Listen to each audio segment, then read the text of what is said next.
Hola amigos, bienvenidos a Serpiente Emplumada, conocimiento ancestral aplicado a la vida actual, y quiero platicarles que hoy me siento particularmente honrada y muy agradecida porque tenemos con nosotros al jefe Juan Cerón del Señorío de las Águilas, que viene a platicarnos sobre un tema muy interesante, que estoy yo muy contenta de que haya accedido a la invitación de estar con nosotros en el programa. ¿Cómo está? Muy bien, gracias Niné, pues realmente es una oportunidad, o sea, hablar de estas cosas es importante y a veces hay cosas que se repiten, pero es importante que que toda la gente, ¿no? Todos los mexicanos vayamos entendiendo cada vez mejor la importancia de aspectos históricos y de entender realmente la tragedia que vivimos y que además, pues bueno, tantos años estuvimos sometidos, pues que realmente pues nos acostumbraron a vivir así como muy en paz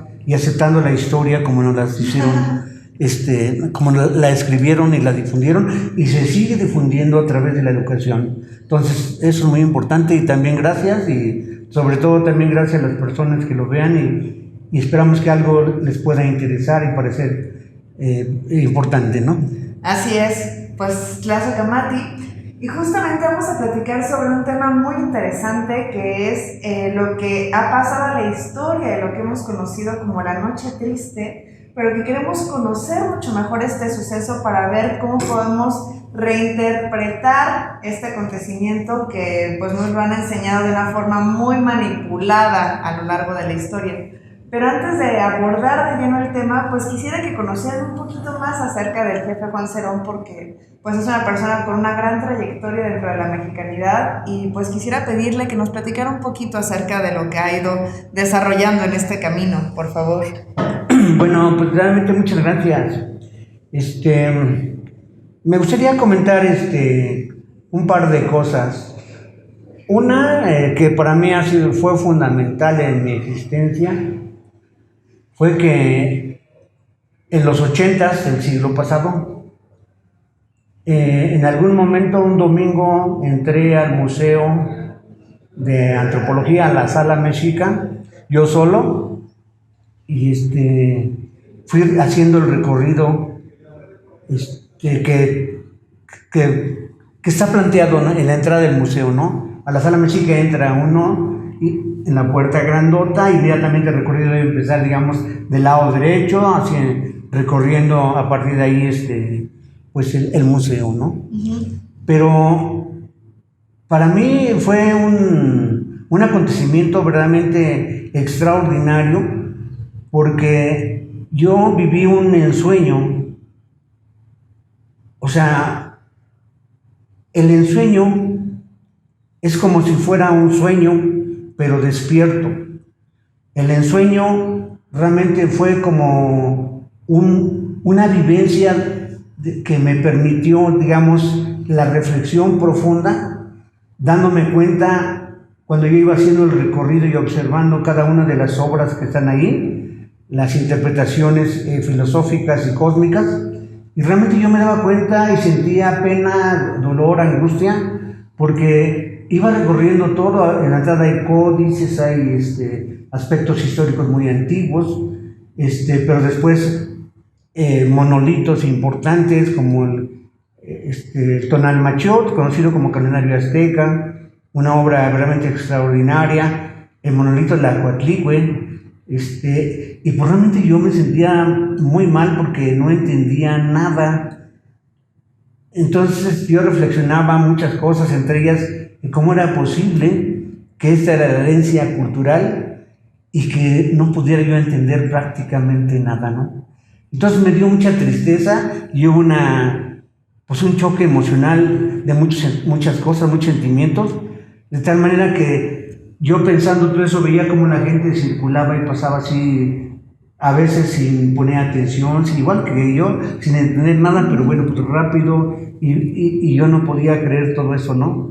Entonces ese choque fue un emocional muy fuerte, y a partir de entonces yo empecé a buscar información, pero resulta que la información que uno va encontrando es una visión totalmente occidental. O sea, así como escribieron la historia los invasores para justificar la tragedia, o sea, la invasión, la destrucción, el exterminio, o sea, realmente lo justificaron de tal manera que muchas cuestiones históricas, o sea, nos las hicieron ver como si ellos la presentaron como, por ejemplo, el acontecimiento de que Hernán Cortés lloró su derrota en el árbol de Popotla, ¿sí? Y resulta que te la describen de tal manera que sientes pena, ¿no? Hasta porque Cortés llora porque pierde, pero eso no puede ser porque realmente lloró porque los derrotaron nuestros ancestros, ¿no? Entonces realmente tenemos que tomar conciencia de que realmente fue de los pocos acontecimientos que deben llenarnos de alegría, de que hubo una lucha en ese instante donde, pues guiados por Cuitláhuac, pudieron derrotar a los españoles, a los invasores. Entonces, ese es precisamente el choque de las visiones, ¿no? O sea que, pues lo vemos en contra de nosotros y así lo aceptamos, ¿no? Y yo creo que eso tiene que cambiarse y de alguna manera se están moviendo las cosas para que poco a poco se vaya haciendo. Entonces, realmente ese para mí fue un choque. Pero otra cosa, después de que ya uno va aprendiendo más cosas de las que te enseñan en la escuela y de que la mayoría de la gente sabe, entonces resulta que tampoco es suficiente leer libros y demás, porque realmente entonces asimilamos el pensamiento y la visión de ellos, pero lo importante para nosotros es vivir la cultura. Entonces cuando ya uno se involucra a vivirla, a entenderla, entonces es cuando uno realmente se siente mexicano y comprende todo el pensamiento, la espiritualidad, la emoción de la madre, o sea, la emoción que la gente que trabaja la tierra, o sea, siente y agradece permanentemente a la madre tierra y a los elementos, que la vida se reproduzca cotidianamente, ¿no? Renovándose permanentemente. Bueno, pues es algo del origen de lo que yo empecé a vivir, y ya después, a partir de 1996, me incorporé a la danza en el centro de Tenochtitlan con el grupo Oli Nayacastli, y después, por azar del destino, en el 2001 empecé a ir a Ixcatiopan a rescatar, nos invitaron a rescatar la fecha de septiembre, la exhumación de los restos de Cuauhtémoc, y después de la primera velación y danza nos pidieron que siguiéramos haciendo los trabajos de febrero, y realmente terminamos haciendo el grupo de los herederos de la tradición de Cuauhtémoc. ¡Wow! Sí, está padrísimo. Pues tenemos justamente un video que muchas personas vieron de este año que pudimos ir a Ixcatiopan este febrero y ver esos grupos de danza, el fervor, la entrega con el que viven esto, todo el pueblo, cómo ha cambiado mucho la mentalidad, pues en torno al reconocimiento de nuestro pasado ancestral glorioso, auténtico, honorable, muchísimo, y pues usted sin duda es una parte muy fundamental de este cambio de percepción que han ido teniendo generaciones. Y ahora sí quisiera que nos platicara cómo es que se desarrollan los hechos de este 30 de junio, que es cuando Hernán Cortés pues trata de huir de Tenochtitlan después de que pues pasó la matanza de Toxcat. Interesante, ¿no? Quisiera usted platicarnos un poquito acerca de esto. Bueno, la noche victoriosa del señor Cuitláhuac es el momento culminante de una página de la historia que demuestra varios aspectos. Primero,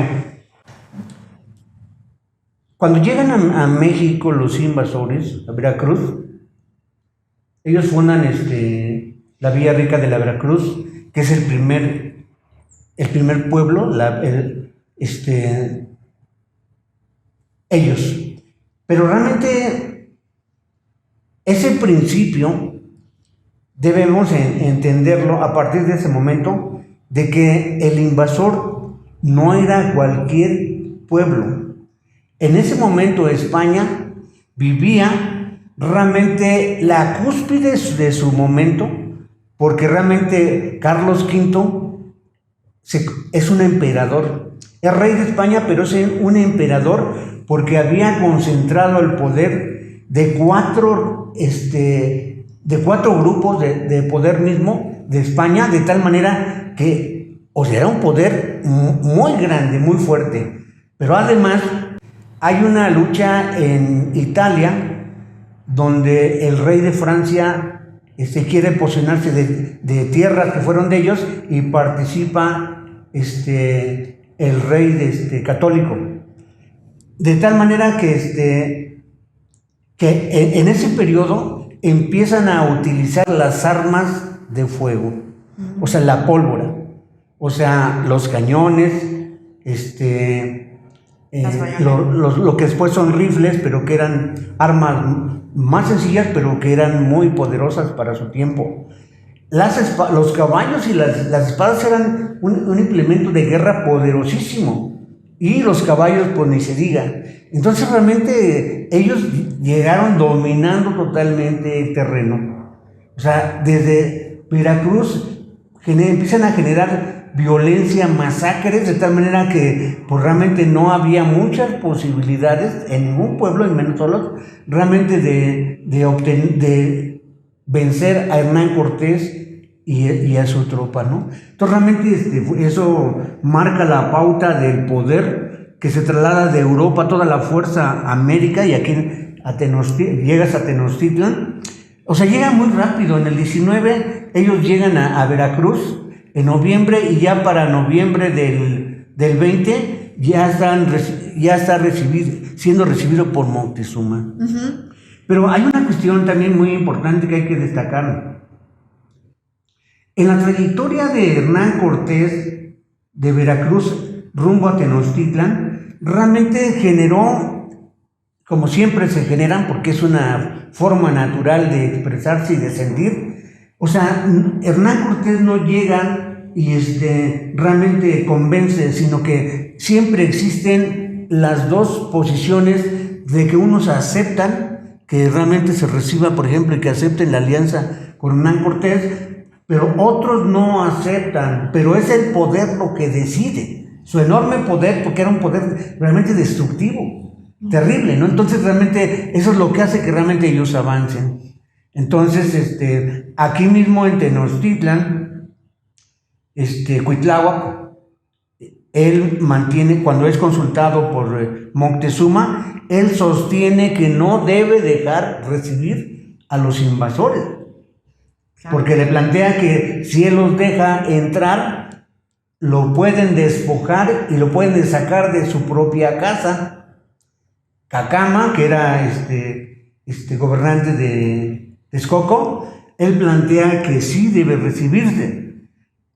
Pero Cacama hace un planteamiento donde Moctezuma también termina aceptando, porque seguramente también pensaba de esa manera, de que se deben ser recibidos. Ahora, esto no es una recriminación, sino simplemente es tratar de plantear que siempre existen las dos posiciones y que en ese momento reciben a hombres que son desleales, traidores, ambiciosos, y que realmente con todo el poder que tenían lo utilizan para enriquecerse y para someter a Tenochtitlan y a todo el territorio mexicano, ¿no?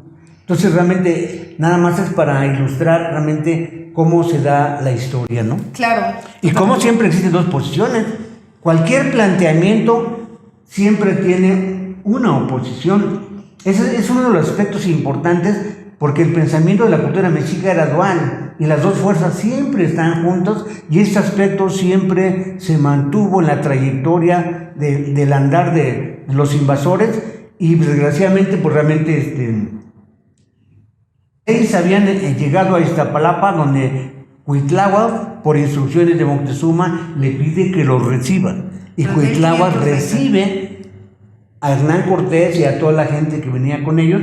Y bueno, pues ellos realmente se sorprenden de la belleza de la casa y de lo que era aquel lugar, ¿no? Porque era describe también como un lugar bellísimo, cómodo, tenía así como albercas, jardines olorosos, frutas, y estaba, digamos, una parte del pueblo en en el lago y otra parte sobre la tierra. Entonces realmente, además son recibidos, ahí duermen un día, se les da de comer, se les atiende muy bien. Entonces realmente, bueno, pues ahí ellos van describiendo cómo se vive. Y todo el comportamiento de los mexicanos siempre fue respetuoso y amable, como era con pues, la gente que llegaba y era atendido bien. Entonces, después de que pasa a Iztapalapa, entonces entra a Tenochtitlan y es recibido el día 8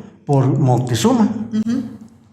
Entonces ahí pues ha recibido Hernán Cortés y toda su gente, y pues el lugar donde se dice que fueron recibidos es en República del Salvador, esquina con Pino Suárez. Ahí hay una imagen hecha en Talavera donde realmente se plantea el lugar donde fue recibido, ¿no? Para quienes gusten conocerlo, cuando pasen por ahí, verlo. Entonces de ahí ya entran y a Tenochtitlan, y Moctezuma lo acoge, pues le da un espacio que era precisamente el palacio de Ateyácar, papá de Moctezuma, y ahí los aloja. Entonces realmente se dice que 6 días después, primero llegan a ser atendidos, les dan de comer, les dan regalos, y a los 6 días realmente atrapan a Moctezuma, ¿no? Lo hacen prisionero, y entonces lo tienen con ellos, y de ahí, esa fue una de las formas que utilizaron los invasores, no nada más en México, en todas partes, ¿no? O sea, atrapaban a los líderes, a los dirigentes, y a partir de ese momento empezaban a pedirles oro y alimentos y todo, y así sucede con Moctezuma. Entonces realmente, bueno, pues ya una vez que está sujeto, pues entonces ahí mismo le permitían a Moctezuma que siguiera recibiendo a toda la gente, ¿no? Pero pues ya, o sea, todos tenían que consultar con el Tlactuani las cosas, y bueno, para ellos se les hacía muy fácil, o sea, tenerlo atrapado y pues seguir maniobrando y manipulando al pueblo mexica, ¿no? Bueno, pues eso es, realmente pasa el tiempo, y precisamente, por ejemplo, ya llegando, en Toxcal es una veintena que corresponde a finales de mayo hasta el 20 de junio, del 31 de mayo hasta el 19 de junio. Entonces, en la celebración de Toxcal es donde cometen la masacre,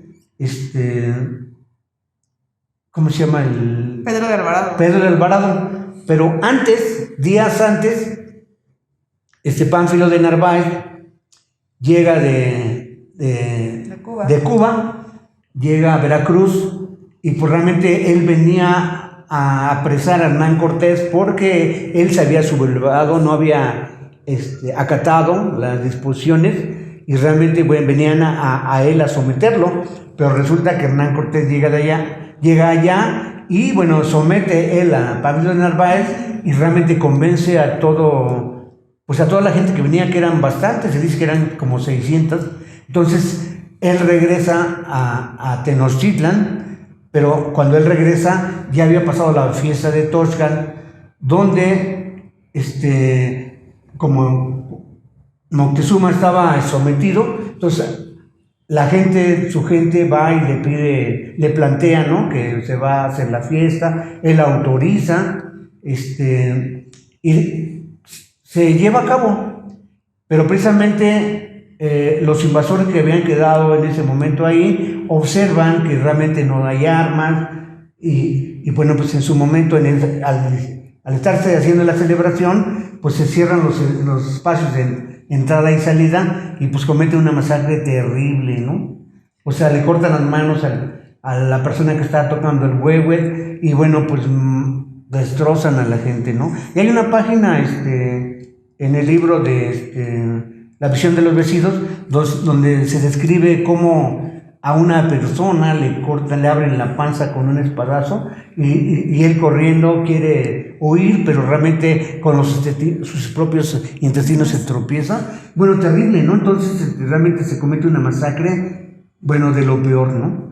Entonces, a partir de ese momento, pues el pueblo ya cansado empieza a agredir a los españoles, ¿no? A lanzarles piedras, flechas y empieza ya una inconformidad muy fuerte. En eso llega Hernán Cortés, percibe la situación, pero lo único que hace es entrar precisamente a donde están todos los invasores y está Moctezuma, y pues ahí empiezan a darse cuenta de que las cosas están terribles, ¿no? Entonces, a partir de ese momento ya empieza la inconformidad y se impide que los alimentos que les proporcionaban a los invasores se sigan llevando, ¿no? Entonces, ellos empiezan a tener limitaciones y problemas, y entonces insisten en que Moctezuma obligue al pueblo a darles comida o abrir el mercado, y Moctezuma les dice que pues realmente él no puede, ¿no? Que realmente el que puede hacerlo es Cuitláhuac. Y entonces, como pues la situación era complicada, termina Hernán Cortés aceptando que sea Cuitláhuac el que salga a resolver ese problema. Pero realmente Cuitláhuac, ya con instrucciones del mismo Moctezuma, Cuitláhuac sale a hacer la guerra, ¿no? A pesar de que Moctezuma sabía que iban a morir o que podían morir, realmente Cuitláhuac sale a hacer la guerra. Y bueno, pues hay otro pasaje importante que es donde, como la gente se alebresta cuando empieza ya a agredir a los invasores, que realmente obligan a Moctezuma a que salga a convencer al pueblo a que se calme, ¿no? Y entonces, pues, en ese momento sacan a Moctezuma en la azotea y las piedras y las lanzas se lanzan, y bueno, se dice que realmente recibió una pedrada Moctezuma, ¿sí?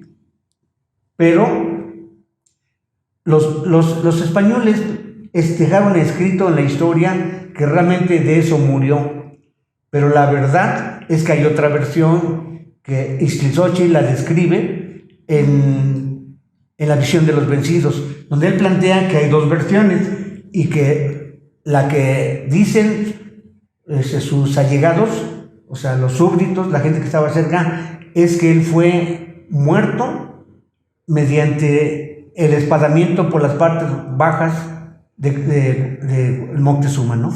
Así es como le dieron muerte. Esas son las dos versiones, ¿no?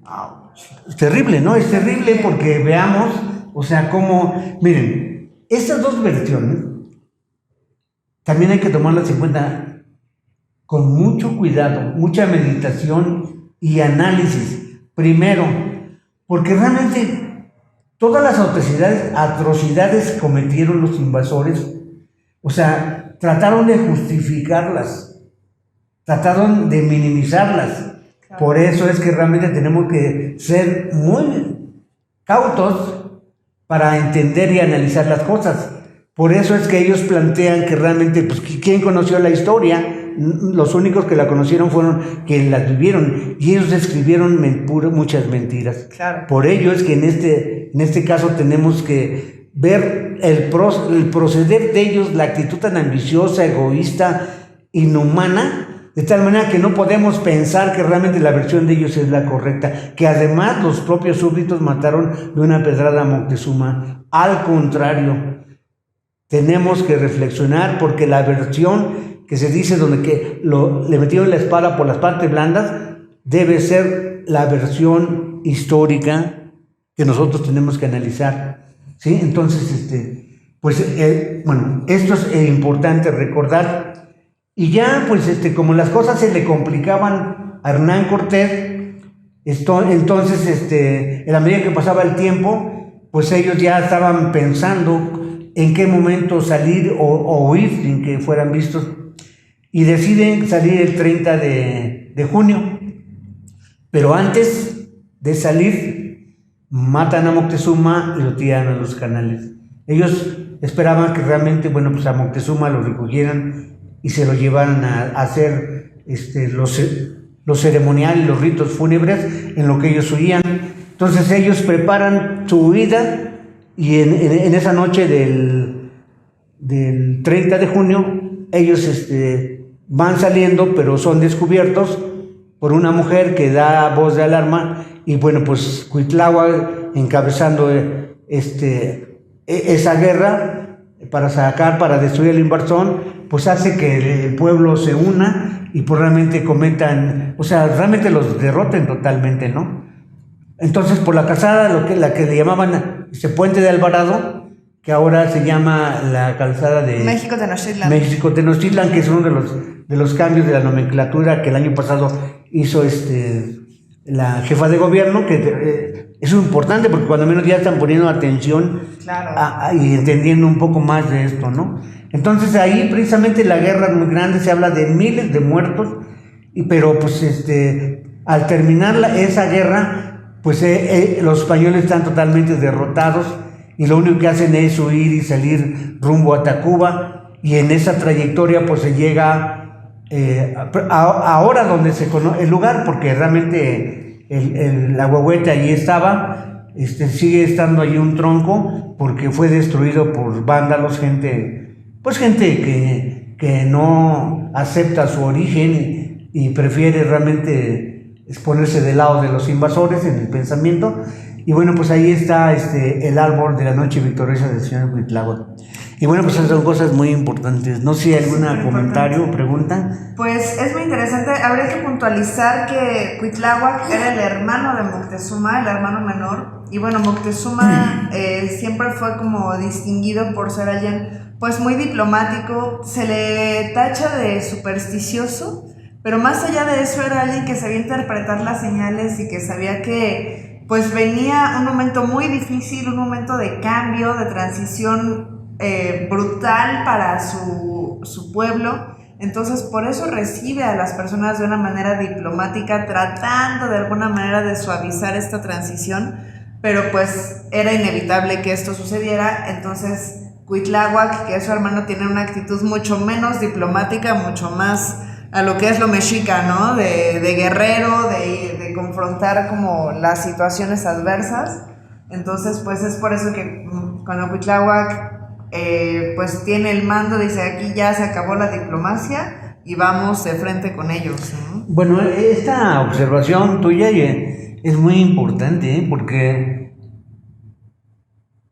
el pueblo mexica era un pueblo observador, era un pueblo que realmente meditaba, que observaba el cosmos, el universo, o sea, que trabajaba la tierra, pero, o sea, el trabajo que se desarrolló aquí, el desarrollo del maíz, ese fue un trabajo de siglos, pero fue un trabajo que realmente se pudo desarrollar, porque realmente el pueblo mexica y nuestros pueblos siempre fueron espirituales. O sea, siempre sintieron realmente el amor y la emoción de ver cómo realmente la vida se reproducía en el vientre de la madre tierra junto con los elementos. Siempre fue emocionante, una alegría y un amor precisamente a la madre tierra. Por eso es que en el museo en la sala mexica del Museo de Antropología, pues realmente hay un monolito donde se expresa a Tonantzin-Tlalnepantli, precisamente porque realmente pues había un amor y una expresión bellísima que se agradecía siempre por la abundancia que la tierra proporcionaba a los mexicas, ¿no? Entonces realmente todo esto es actuar, o sea, las cuentas calendáricas, la arquitectura, la forma en que se construían los centros ceremoniales, la medicina, o sea, las plantas medicinales, la construcción de los monolitos, o sea, todo eso implicaba realmente con un conocimiento, pero ellos conocían el movimiento astronómico, la cuenta del tiempo, que realmente en la cultura nuestra se consideraba como lo que quedaba atrás, lo dejado. Realmente siempre se integraban ellos. O sea, ellos eran o somos parte nosotros somos parte de la Tierra, pero la Tierra es parte del cosmos y realmente éramos parte del todo, ¿no? Pero además, esa capacidad de sublevación energética que lograba realmente una percepción alta, una percepción amorosa, una percepción espiritual de alta percepción, pues realmente era una visión y una manera de pensar extraordinaria que hizo precisamente de que la gente, porque así somos hasta la fecha, nosotros leemos los símbolos de nuestra vida, leemos las cosas, buscamos la interpretación, bueno, pero eso lo heredamos realmente porque ellos sí tenían ese nivel de percepción de las cosas. Para ellos representaban los acontecimientos algo y realmente ellos sentían y sabían que las señales estaban trágicas y que iba a venir algo terrible y se cumple. Pero observemos otra cosa. Eso fue en la cultura mexica, pero en Teotihuacán, en la zona maya, donde abandonaron los centros ceremoniales, fue precisamente porque aquí se percibían los ciclos cuando terminaban y entonces se iban a otro lado a fundar otro pueblo y a empezar otro nuevo ciclo. Entonces realmente es una herencia que traemos y que realmente integrándonos nosotros al estudio, al estudio de nuestra cultura y a vivirla, realmente ahí podemos redescubrir precisamente toda esta forma de entender e interpretar las cosas y vivirlo realmente en plenitud. Porque si no vivimos nuestra cultura, realmente acabamos de verlo como los propios invasores lo vieron desde afuera, desde su propia visión.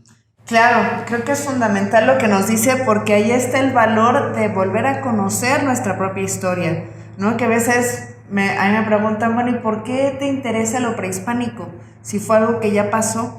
Pero yo creo que esto que usted nos está diciendo en este momento, esa conexión con la naturaleza, con el tiempo, con los astros, con nuestra propia historia personal y colectiva, es justamente lo que nos puede ayudar a recuperar estos valores, esta filosofía y a hacer nuevamente una nación, un pueblo honorable, como lo eran ellos, ¿no? Un pueblo armonioso.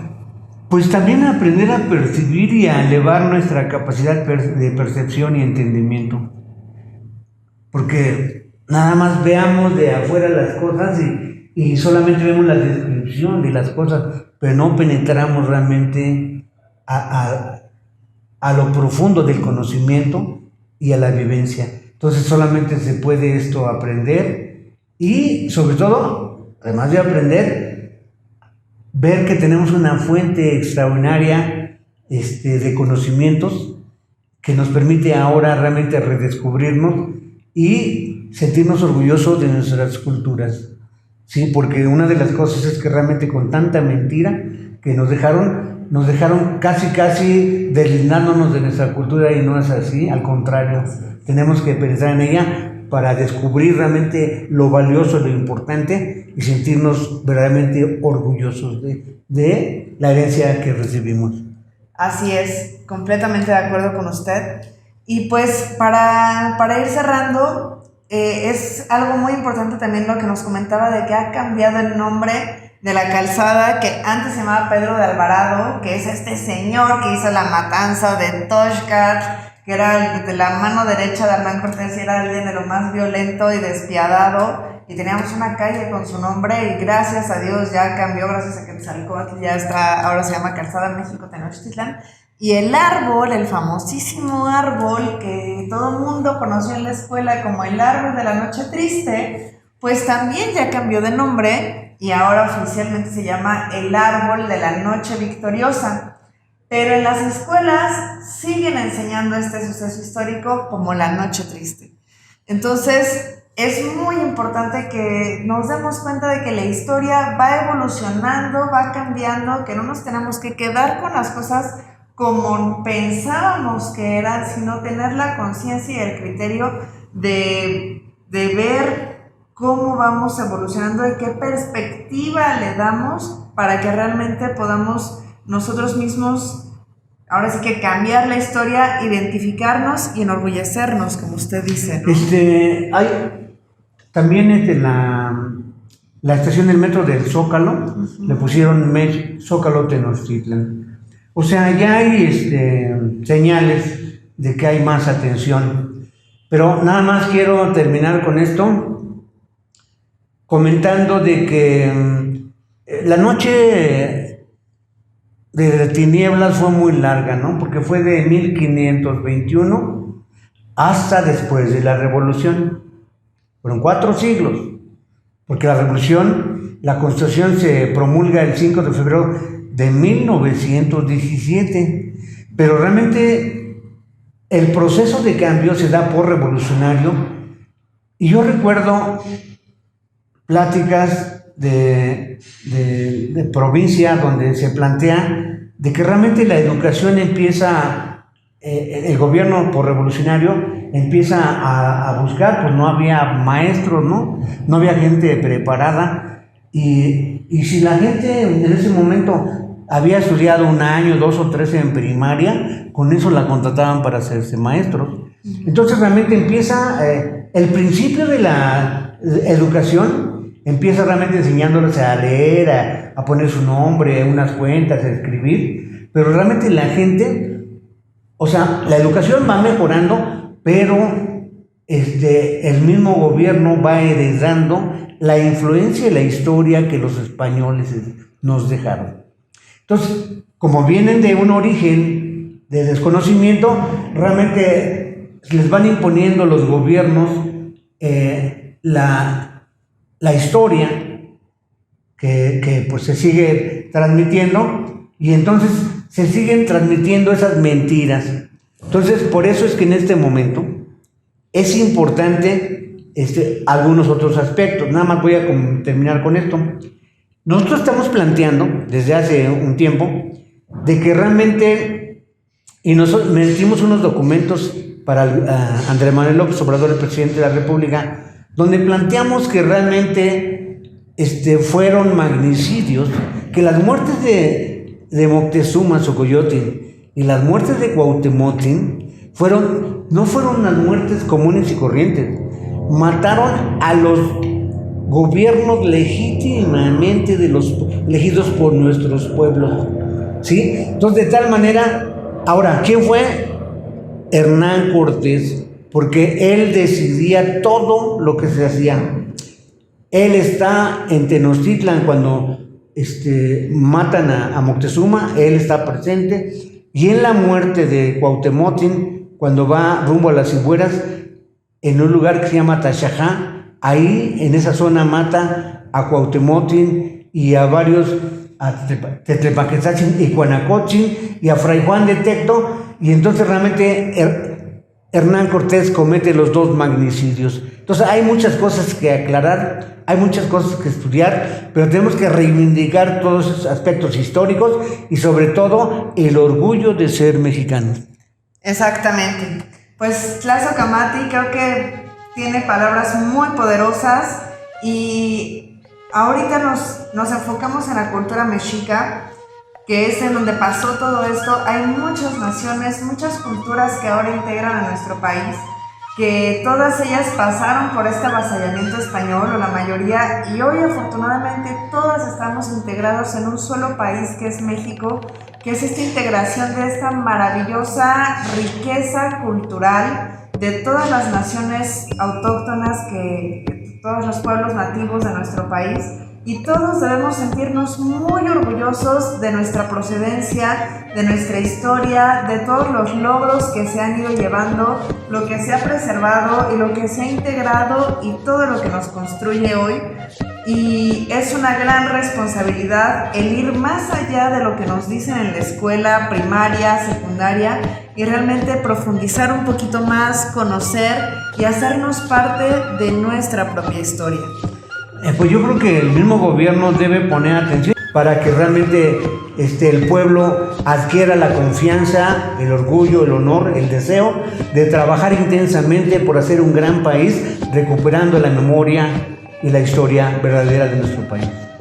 Exactamente. Pues les agradecemos mucho, le agradezco muchísimo, jefe Juan Cerón, nos ha ilustrado de una manera preciosa Tlazo Camati, y pues los invito a todos a que abramos nuestra mente, nuestro corazón y que profundicemos en nuestro propio linaje y en toda esta gloria que nos corresponde y que podemos llevar nuevamente a la luz si podemos identificarnos con ella. Pues también gracias a ti, gracias al público que se interese en esto. Vamos avanzando poco a poco, pero necesitamos más atención e interés. Buenas tardes, buenas noches, buenos días. Lazo Kamati. No para el 5. Ometeos. No, Mateo.